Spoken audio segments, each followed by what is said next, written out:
Hi, my name is Sheila Karuna. Welcome to New Light Streaming Love and Sassy Seer Sheila. And this is actually a first for me. This will be seen on both channels, but what I mean by it being a first, a couple of days ago, I was notified of a blog post by my collaborative partner, Krystle. And when I said to her that she was really on a roll and whatnot, and I referred to this blog post I had seen that came up in my feed as a notification, she looked at me quizzically because she hadn't done a blog post in over a month. So that was the first tip for me, that there was something interesting happening here with this. So I went back to look, and sure enough, she's had 2 other blog posts since this one, neither of which I've been notified about.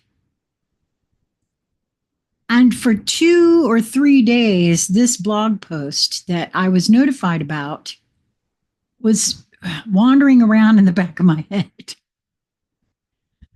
I'm not quite clear as to why I'm supposed to record this.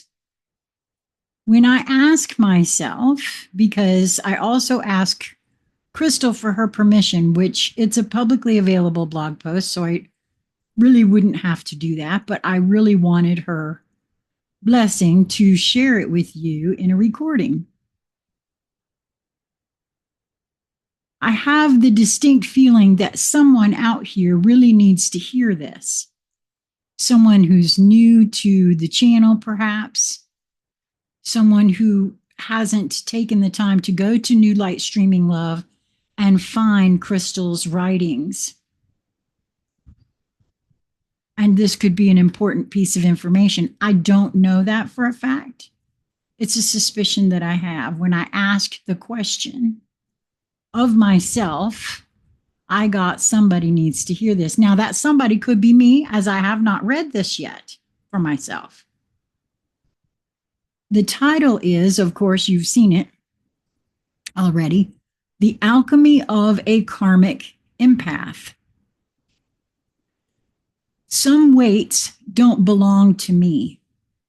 Yet for most of my life, and I don't know why, but I'm geared to stop here and say, she posted this June the 24th, 2025. So I don't know why that may make a difference to someone, but I was just nudged to stop and share the date of the posting as well.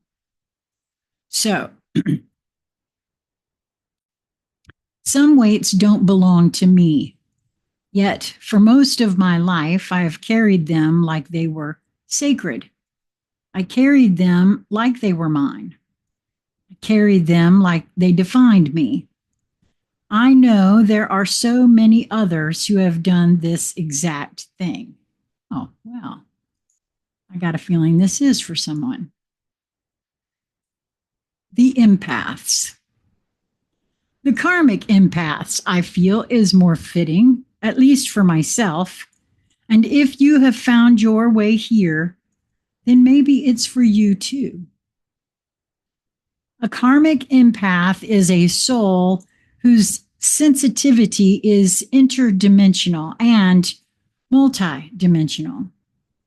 We are attuned not just to emotion, but to unspoken contracts, hidden griefs, ancestral debts, and collective wounds.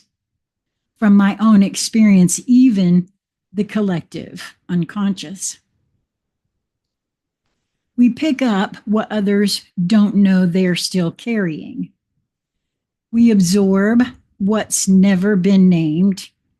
Also, we wear it in our nervous systems, in our dreams, in our bones. Karmic empath's frequency. At its distorted frequency, this gift often feels like a curse. It leads to identity confusion. We don't know who we are because we are carrying everyone else. We burn out and attract codependent dynamics one after the other. The karmic empath becomes a vessel of everyone else's transformation except their own. Healed frequency of the karmic empath. At its healed frequency, a karmic empath becomes an initiator. We no longer carry karma, we illuminate it. We witness without absorbing. We name without rescuing. We hold sacred space for others to transmute their own pain without sacrificing ourselves to do it. A karmic empath is not here to be the wound's container. We are here to be its mirror, midwife, and liberator. Sometimes that is the hardest thing for the karmic empath, to truly see oneself as that source of power rather than the one always standing next to it. The true alchemist. To realize we were never just witness, we were alchemist. When you spent your whole life kneeling at the altar of other people's pain, rising into your own power can feel like betrayal. It can also feel like abandonment and even selfishness. Why, though? Has the karmic empath been conditioned to believe that to matter we must martyr? That to be divine we must disappear? I don't feel that that is liberation or the reasoning of the very fabric of who we are and why we are here. I feel that is simply learned sacrifice. The wound in disguise.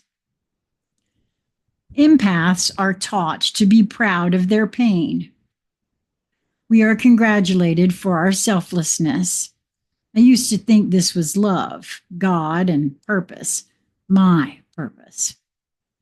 I felt the unspoken sorrow of those around me. I bled for them in silence and thought it was purpose. It made me strong, sure. It also made me tired. Soulfully exhausted. It made me someone who disappeared inside everyone else. Worst of all, it made me disappear from myself. Healers and old souls. We are called healers and old souls, but beneath the praise is a silent invitation. Give more, take more, carry more. We become the place where everyone's shadows go to rest. We inherit the karma of lovers, friends, family, ancestors, sometimes even strangers. Oftentimes we confuse it with intimacy. This very limiting and painful belief gets embedded within us that says absorbing suffering makes us whole. That is not empathy. That is erasure. When boundaries are a betrayal, and that's the lie. Somewhere I learned that boundaries were cruelty. That saying, quote, "this is not mine," meant abandonment. Maybe I felt that if I didn't take it on, no one else would. Maybe that was true in my childhood, in my lineage, in this world full of broken systems and fragmented souls. I am not a child anymore, nor am I a storage unit for others' emotions.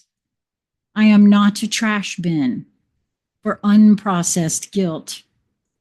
I am not an emotional landfill, nor a sacred incinerator for karma that is not mine. I am a sacred instrument, and I know this.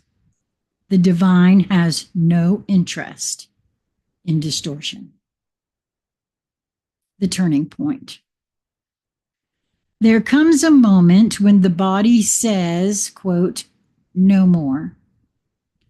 A quiet rupture or a sacred breaking, when the soul spits out what it never agreed to digest, when the tears no longer taste like your own, the fatigue deepens, the joy dims, the presence fades.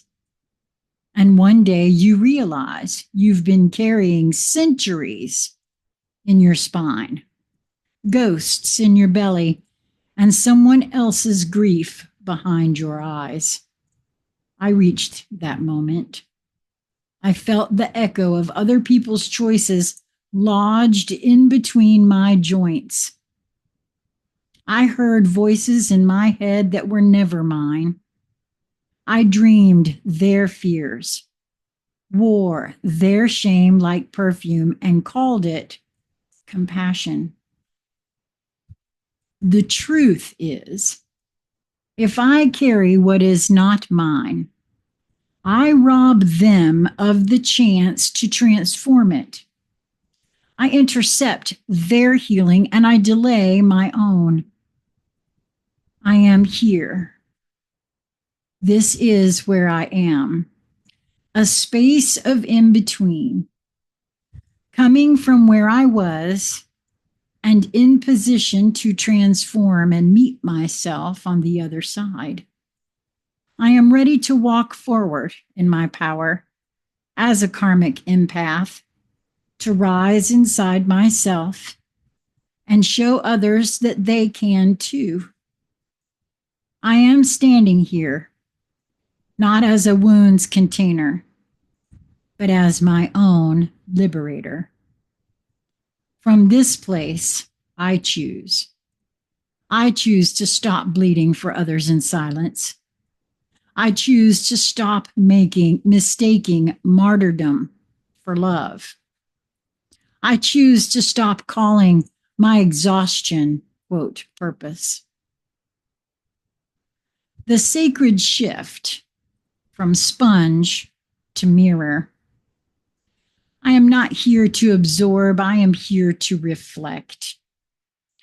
A sponge soaks in and gets heavy. A mirror shows truth and stays clear. When I become a mirror, I don't love less. I just stop leaking. I just stop bleeding. I stop transmuting pain that was never mine to begin with. Now I feel deeply with people, not for them. Now I hold space, but I don't hold their burdens. Now I trust that their souls know how to alchemize, and I stop playing, quote, God with my body. For the ones who feel everything. To my fellow karmic empaths, you were never meant to be a burial ground for pain. You were born to be a sacred flame. Discernment is not cruelty. Boundaries are not walls. They are altars. Empathy is not absorption, it is resonance with your soul still intact. If you feel this, if your ribs ache with the weight of ghosts you cannot name, if your silence has been too holy, too long, then let this be your permission. Return to yourself. Return what is not yours. Keep what is sacred. And walk on lighter. Wow.